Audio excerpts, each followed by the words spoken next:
অসমৰ মাননীয় মুখ্যমন্ত্ৰী ডক্টৰ হিমন্ত বিশ্ব শৰ্মা ডাঙৰীয়াৰ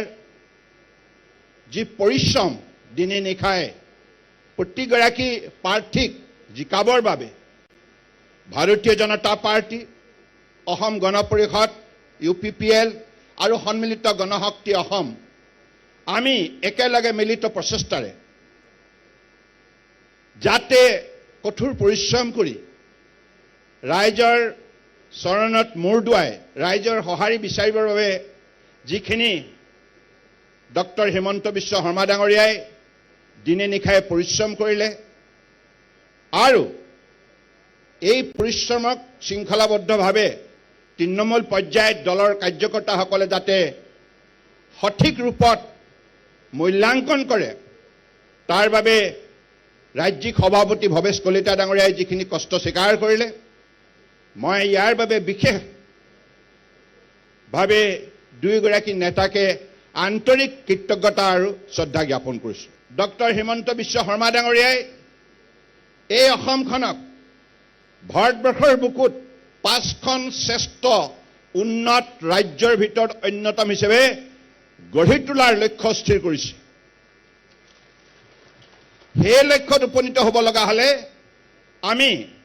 পৰম শ্ৰদ্ধাৰ প্ৰধানমন্ত্ৰী নৰেন্দ্ৰ মোদী ডাঙৰীয়াই যি আদৰ্শ, যি পথ আমাক দেখুৱাইছে, কামে কাজে শক্তিশালী সিদ্ধান্ত, সঠিক নীতি, সঠিক পৰিকল্পনা আৰু উন্নত মানদণ্ডৰ ৰূপায়ণ কাৰ্যসূচীৰ যোগেদি এইখিনি কথা আমি অনুকৰণ কৰিব লাগিব আৰু নিশ্চিতভাৱে অসম এখন সম্পদ, সম্ভাৱনা আৰু শক্তিৰে পৰিপুষ্ট ৰাজ্য আৰু যিখন ৰাজ্যৰ আগন্তুক দিনত সম্ভাৱনাক বিজ্ঞানসন্মতভাৱে মূল্যাংকন কৰি ভাৰতবৰ্ষৰ বুকুত শক্তিশালী ৰাজ্য হিচাপে গঢ়ি তোলাৰ যিটো লক্ষ্য স্থিৰ কৰা হৈছে, এই লক্ষ্যত উপনীত হ'ব লগা হ'লে নিশ্চিতভাৱে আমি প্ৰতিগৰাকী অসমৰ বাসিন্দাই এই ক্ষেত্ৰত আন্তৰিক প্ৰচেষ্টা হাতত ল'ব লাগিব আৰু মাননীয় প্ৰধানমন্ত্ৰী নৰেন্দ্ৰ মোদী ডাঙৰীয়াই সদায় এটি কথা কৈ আহিছে, জন ভাগিদাৰী জন আন্দোলন। চৰকাৰৰ প্ৰতিখন আঁচনিত যেতিয়া জনসাধাৰণ মনে প্ৰাণে চামিল হৈ যায়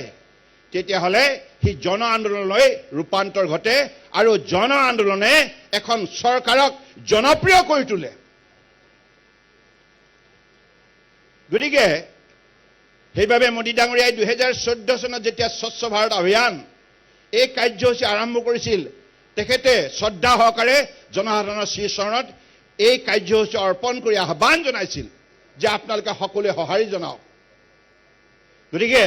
আজিৰ তাৰিখত অসম চৰকাৰেও বিভিন্ন ধৰণৰ আঁচনি হাতত লৈছে জনসাধাৰণৰ উন্নয়নৰ বাবে, মংগলৰ বাবে, জনতাক সামাজিক নিৰাপত্তা, সামাজিক সুৰক্ষা, সামাজিক ন্যায় প্ৰদান কৰাৰ উদ্দেশ্য। গতিকে সেইখিনি আমি কাৰ্যকৰ্তা বন্ধু বান্ধৱীসকলে তৃণমূল পৰ্যায়ত মূল্যাংকন কৰিব লগা হ'লে জনসম্পৰ্ক গঢ়ি তুলিবই লাগিব।